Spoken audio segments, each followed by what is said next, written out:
ஓம் சாய்ராம். ஸ்ரீ சாயிபாபாவின் சாசனாமிர்த திருமொழிகள் என்ற புத்தகத்தை பூஜ்ய ஸ்ரீ நரசிம்ம சுவாமிஜி அவர்கள் தொகுத்து வழங்கியுள்ளார்.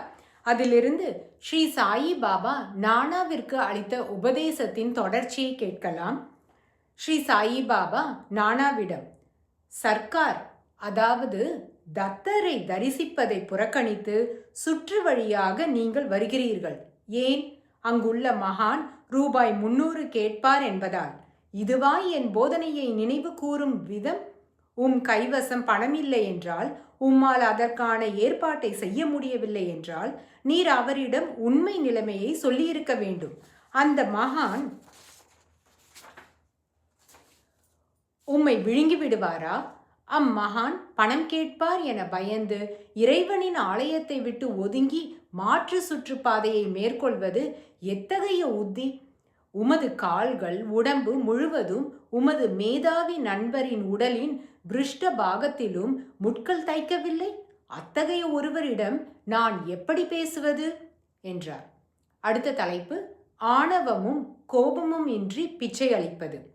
ஸ்ரீ சாயி பாபா, நானா இன்று உமக்கு மற்றும் ஒரு போதனை அளிக்கப் போகிறேன். நானா, சரி. ஸ்ரீ சாயி பாபா, நானா, யாரேனும் ஏதாவது பிச்சை அளிக்கும்படி கேட்டு வந்தால் உம்மால் முடிந்த அளவு அளிக்கவும். அந்த நபர் திருப்தி அடையாமல் இன்னும் அதிகமாக கேட்டால் சாந்தமாக இல்லை என கூற வேண்டும். அவர் மீது கோபத்தையும் அதிகாரபூர்வமான ஆணவத்தையும் காண்பிக்க கூடாது. நானா, சரி. ஒரு தினம் கல்யாணில் நானா சாந்தோர்கருடைய மனைவியின் பொறுமையை சோதித்தால் பிச்சை வாங்க வந்த ஒரு பெண்மணி. திருமதி சாந்தோர்கர் பாஜானி, அதாவது பொரித்து மசாலா சேர்க்கப்பட்ட ஒரு அரிசி வகை அந்த அம்மாளுக்கு அளித்தது போதாது என்றும் வீட்டில் இருந்த பாஜானி முழுவதையும் அளிக்க வேண்டும் என்றும் அடம் பிடித்து கொண்டிருந்தால் அந்த பிச்சைக்கார மாது. திருமதி சாந்தோர்கர் வேறு வழியின்றி தன் கணவருக்கு சொல்லி அனுப்பினாள். நானா சாந்தோர்கர் மாடியிலிருந்து இறங்கி வந்து சேவகனை அழைத்து அந்த பிச்சைக்கார பெண் கொடுத்ததை பெற்றுக்கொண்டு அங்கிருந்து போகாவிட்டால் அவளை கழுத்தை பிடித்து வெளியே தள்ளும்படி உத்தரவிட்டார்.